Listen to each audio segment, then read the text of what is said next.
Bonjour à tous. Aujourd'hui, on va plonger tous ensemble dans l'histoire de Sophie Lyonnais. Sophie, une jeune fille qui voulait changer de vie pour une nouvelle vie en Angleterre, pour devenir fille au pair, pour apprendre la langue et pour s'épanouir, mais qui finalement connaîtra un destin tragique. Le 20 septembre 2017, à 17h30, un étrange parfum de viande grillée flotte dans l'air. Mais cette odeur, qui devrait normalement évoquer un simple barbecue, est en réalité bien plus macabre. Elle provient d'une maison tranquille de Wimbledon, à Londres, où la vérité effrayante de Sophie Lyonnais est sur le point d'être découverte. Aujourd'hui, plongeons ensemble dans l'histoire de Sophie Lyonnais. Préparez-vous, car ce que vous allez découvrir est bien plus terrifiant que ce que vous pensez. Sophie Lyonnais n'était pas différente de n'importe quelle fille de son âge. Née à Troyes, petite ville tranquille du nord-est de la France, elle grandit dans une famille modeste, mais aimante. Fille unique, elle est le centre d'attention du monde pour ses parents. Rien ne laissait présager que cette jeune fille pleine de rêves et d'espoir finisse par connaître l'une des pires tragédies d'Angleterre. Son rêve, travailler en tant que fille au pair en Angleterre. Améliorer son anglais, vivre une expérience inoubliable et peut-être devenir indépendante. Mais dès son arrivée à Londres, quelque chose n'allait pas. Ce n'était pas visible au début, bien sûr. À première vue, tout semblait normal. Une famille, un couple avec 2 enfants, une maison décente dans un quartier relativement calme de Wimbledon. Sabrina Quider, la femme qui allait devenir son employeuse, semblait chaleureuse et bienveillante au départ. Mais très vite, Sophie allait se rendre compte que derrière les sourires se cachaient des intentions beaucoup plus sombres. Loin de chez elle, sans connaître une seule personne, Sophie se retrouve dans un environnement où elle n'a pas son mot à dire. Elle accepte de travailler pour Sabrina et son compagnon, Wissem Medouni, croyant naïvement que cette expérience serait bénéfique pour son avenir. Mais très vite, la situation dérape. Dès les premières semaines, Sophie sent une pression écrasante sur elle. Sabrina devient de plus en plus autoritaire, exigeant d'elle non seulement des tâches ménagères à rallonge, mais aussi une obéissance totale et aveugle. Sophie commence à perdre confiance en elle. Elle est loin d'imaginer que sa vie prendra un tournant qu'elle n'aurait jamais pu anticiper. Les premières semaines, bien que difficiles, ne laissaient pas présager le pire. Mais au fur et à mesure que le temps passe, la façade de normalité se fissure. Sabrina se montre de plus en plus contrôlante et Sophie commence à sentir une pression insupportable. Les exigences sont de plus en plus déraisonnables. Les enfants, en principe sous sa garde, deviennent une source de stress supplémentaire. Non pas à cause de leur comportement, mais à cause de la manière dont Sabrina les utilise pour accabler Sophie. Les accusations fusent. Sophie ne s'est pas occupée des enfants correctement, n'a pas fait les tâches ménagères correctement, ne s'est pas occupée de certains détails, etc., etc. Au fur et à mesure, la situation se détériore. Sabrina la prive de liberté, lui impose des horaires stricts et des contrôles incessants. Sophie est désormais une prisonnière dans cette maison. Elle n'a plus le droit de sortir sans permission. Et quand elle sort, elle est suivie de près, contrôlée, surveillée. Elle n'a plus de place pour ses rêves. Elle devient un objet, un outil pour satisfaire les caprices de Sabrina. Sabrina qui n'arrête pas au quotidien de la critiquer. Sophie commence à douter d'elle-même, à perdre pied. Les voisins de la maison commencent à remarquer des changements dans le comportement de Sophie. Elle ne sourit plus. Ses yeux ne reflètent plus cette étincelle d'espoir, mais une profonde lassitude et une peur invisible.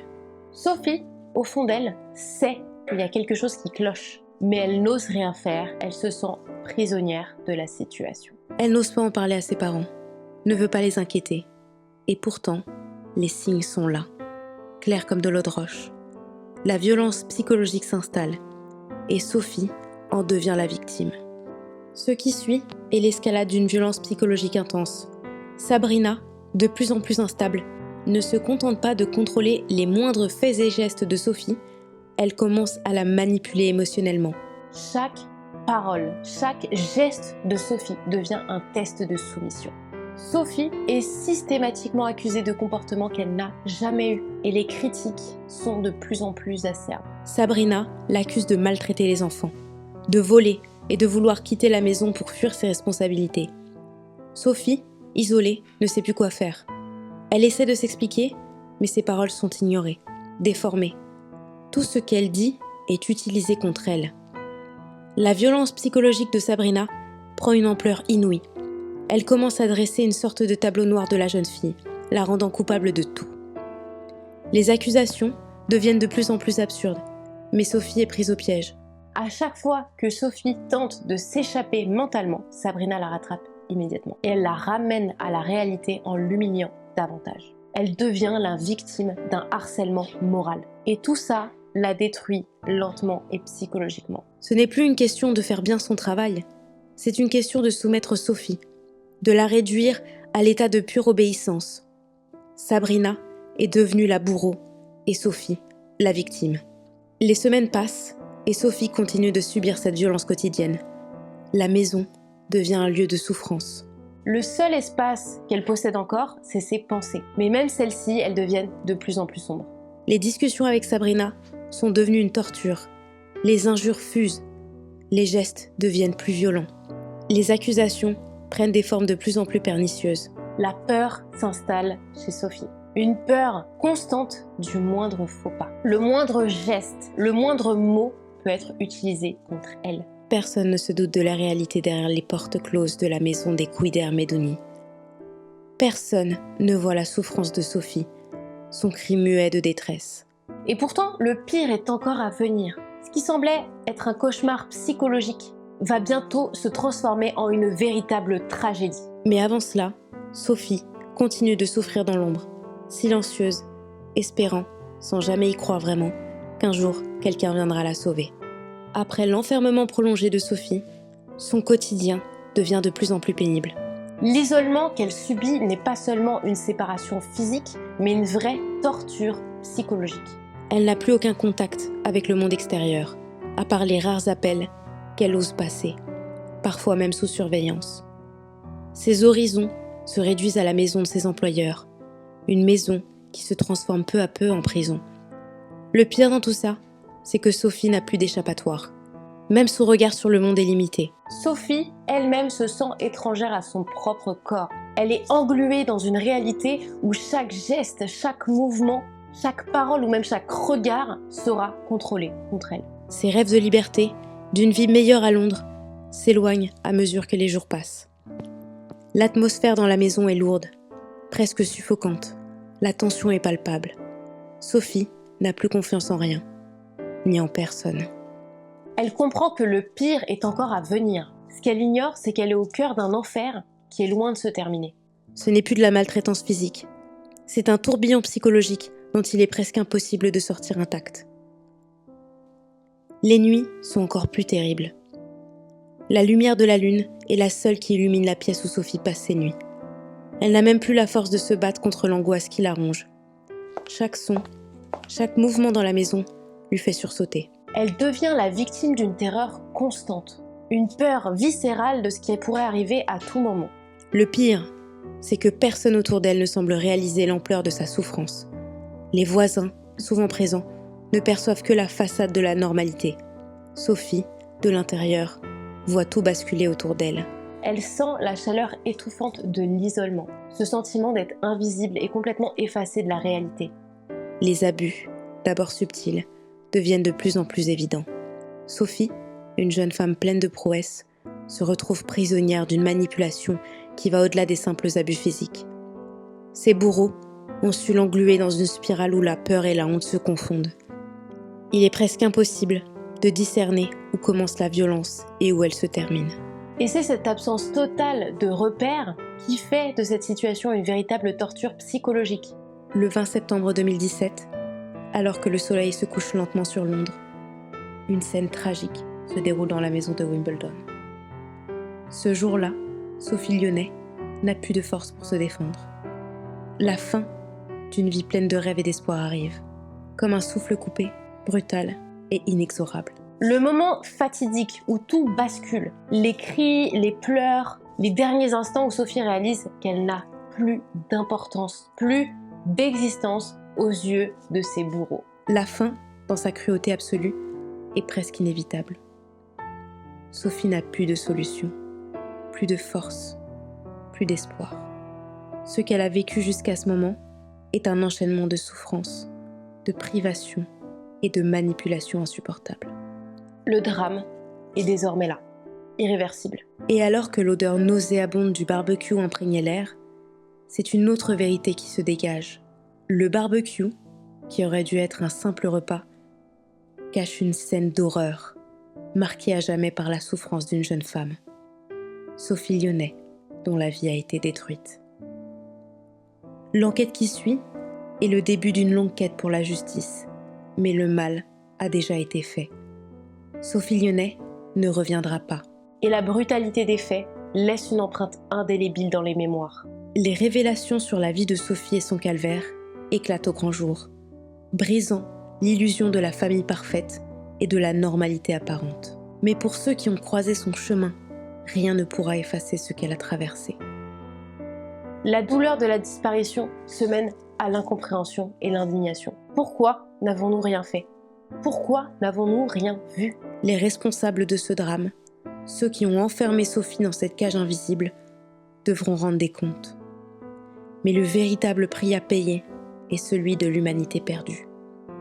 Une humanité qui, en un instant, a sombré dans l'horreur. Lorsque la police de Londres arrive sur les lieux, la scène qu'ils découvrent est un véritable choc. Tout dans la maison semblait ordinaire, presque banal, jusqu'à ce que les enquêteurs prennent conscience de l'ampleur de la tragédie qui s'y est déroulée. Le barbecue, qui semblait si innocent, devient rapidement un élément clé de l'enquête. Les premières constatations sont glaçantes.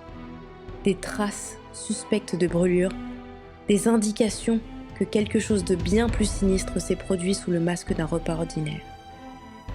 L'inspecteur, chargé de l'affaire, stupéfait par la situation, se rend vite compte que l'histoire de Sophie Lyonnais est bien plus complexe qu'un simple accident. Les témoignages de voisins commencent à faire surface. Ces derniers parlent d'une jeune femme toujours discrète, souvent en retrait, mais jamais vue dans un état de détresse flagrant. Les apparences sont trompeuses, mais loin d'être un drame isolé, l'affaire révèle un système de manipulation, d'abus et de souffrance invisible aux yeux du monde. Les autorités commencent à fouiller dans le passé de la famille qui employait Sophie, cherchant des indices, des antécédents, des faits cachés.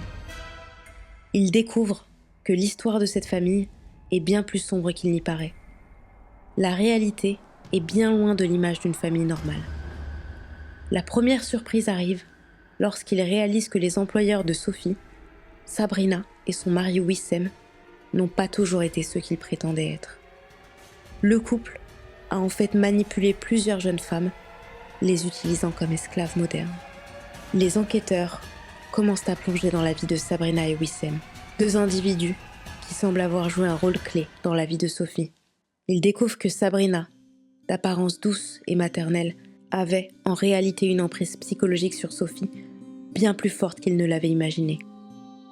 C'est à travers cette manipulation subtile, mais constante, que Sophie a été enfermée dans sa propre prison.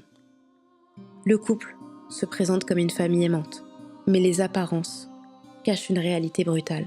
Des témoignages de jeunes filles précédemment employées chez la famille révèlent qu'elles ont vécu des situations similaires à celles de Sophie.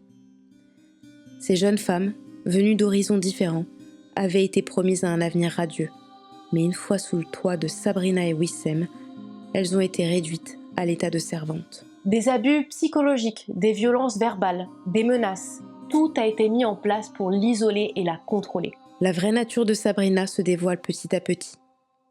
Elle était un personnage manipulateur, capable de se faire passer pour une personne compréhensive et bienveillante, mais qui en réalité exploitait sans scrupule les jeunes qui l'accueillaient. Wissem, son mari, n'était pas moins impliqué. Il participait activement à l'humiliation et à la dégradation de ces femmes, agissant comme un bras armé d'une manipulation froide et calculée. Les enquêteurs se rendent vite compte que le couple n'a pas seulement maltraité Sophie, mais qu'ils ont orchestré un véritable système d'exploitation humaine.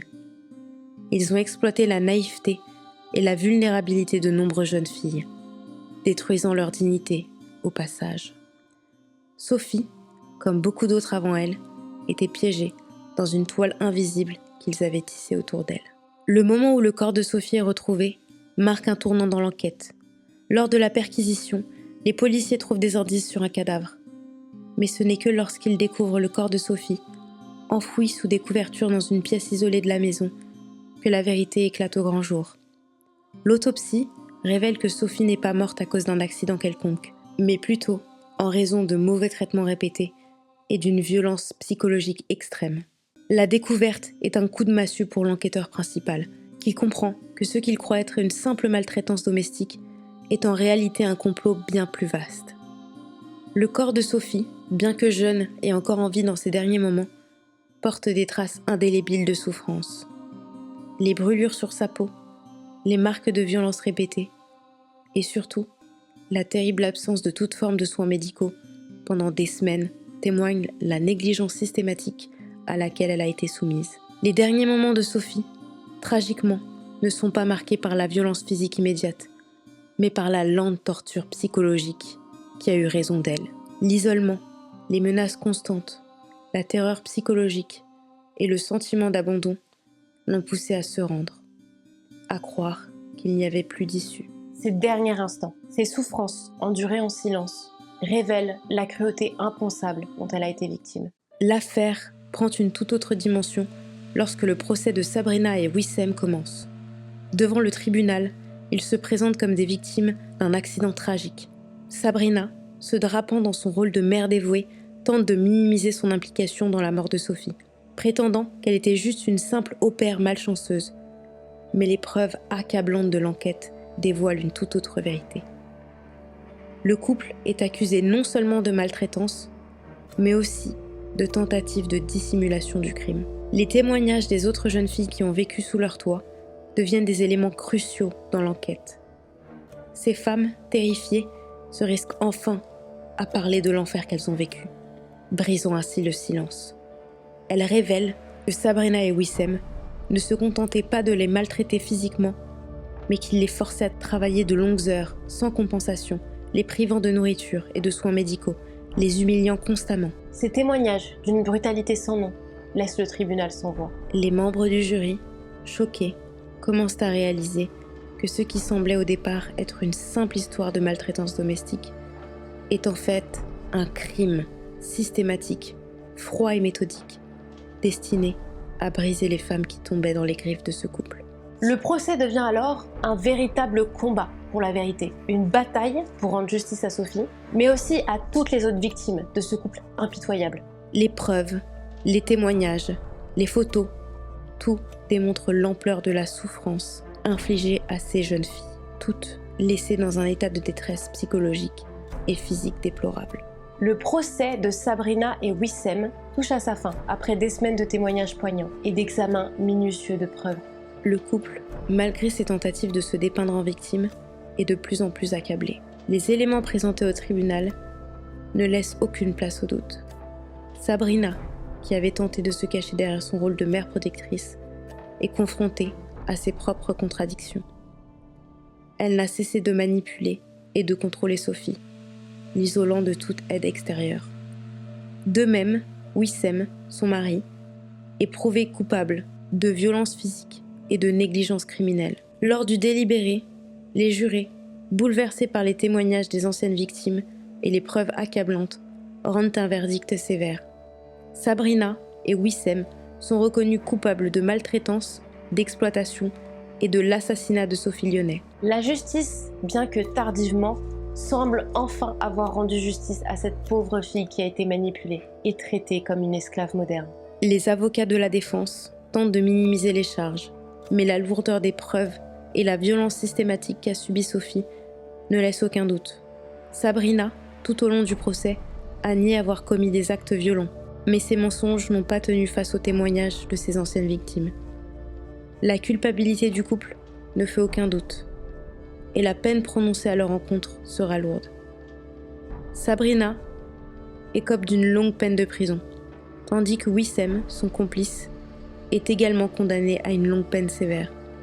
Le verdict tombe comme un coup de tonnerre, mais il est aussi une longue forme de soulagement pour les victimes et pour celles qui ont enfin trouvé le courage de témoigner. L'affaire de Sophie Lyonnais, au-delà de la souffrance individuelle qu'elle a engendrée, soulève une question beaucoup plus vaste. Comment avons-nous pu ignorer aussi longtemps l'esclave moderne qui se cache derrière les portes closes de notre société? Cette tragédie met en lumière l'exploitation des jeunes femmes vulnérables qui cherchent à fuir leur réalité dans l'espoir de meilleures conditions de vie. Mais une fois arrivées dans les familles comme celle de Sabrina et Wissem, elles deviennent des cibles faciles. Ces personnes sont déshumanisées, traitées comme des objets, des esclaves à leur service, et souvent laissées dans l'ombre. Sophie Lyonnais n'a pas survécu pour voir cette prise de conscience. Et c'est ce qui rend cette histoire encore plus déchirante. Les autorités, les agences de filles au pair et les associations de défense des droits des femmes commencent à se pencher plus sérieusement sur ces questions, tentant de mettre en place des mesures de prévention. Mais l'écho de ce crime affreux demeure dans les consciences. Cette histoire marquera la société à jamais. Les répercussions de ce crime ne se limitent pas seulement à la famille de Sophie. Elle touche également toutes celles et ceux qui, dans l'ombre, subissent des traitements similaires sans que rien ne soit fait ni que personne ne réagisse. Sophie devient un symbole, bien malgré elle, des failles du système de la société, un martyr qui ouvre la voie à une réflexion plus large sur les abus de travail domestique et des pratiques d'exploitation moderne. Sophie Lyonnais, aujourd'hui, n'est plus une simple victime, mais un symbole de l'horreur silencieuse qui se cache derrière les visages innocents. Sa famille, dévastée, continue de pleurer la perte de cette jeune femme qui avait encore tant à offrir au monde. Ses parents, qui l'avaient envoyée à Londres, avec l'espoir qu'elle connaisse une vie meilleure, ne comprendront jamais pourquoi cette tragédie a eu lieu. La douleur est immense et la douleur de leur fille pèse lourdement sur leur cœur. Les amis de Sophie, eux aussi, se battent pour garder son souvenir intact.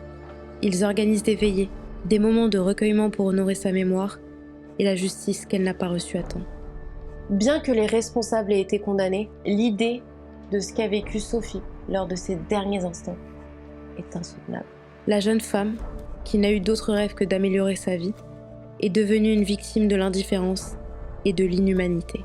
Aujourd'hui, son histoire sert de mise en garde, une leçon que personne ne veut entendre, mais que l'on doit absolument écouter. Les abus modernes, l'exploitation des jeunes femmes, le travail clandestin, tout ça existe encore. Et tant que les histoires telles que celle de Sophie ne seront pas entendues, ces abus continueront à se propager dans l'ombre.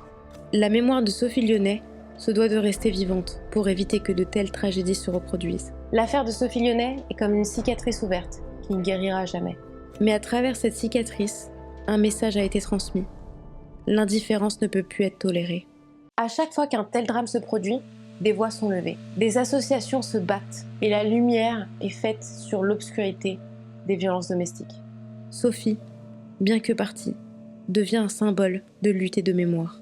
La résonance de son histoire se fait sentir dans les rues, dans les maisons, dans les écoles. Plus jamais, personne ne devrait souffrir dans le silence sans que le monde ne se retourne pour le voir. Et c'est avec l'espoir que les choses changent que le combat pour les droits des jeunes travailleurs domestiques continue et que l'on se souviendra de Sophie Lyonnais. Et c'est ainsi que se termine cette terrible histoire. Je vous remercie de m'avoir écouté et je vous donne rendez-vous pour une autre terrible histoire.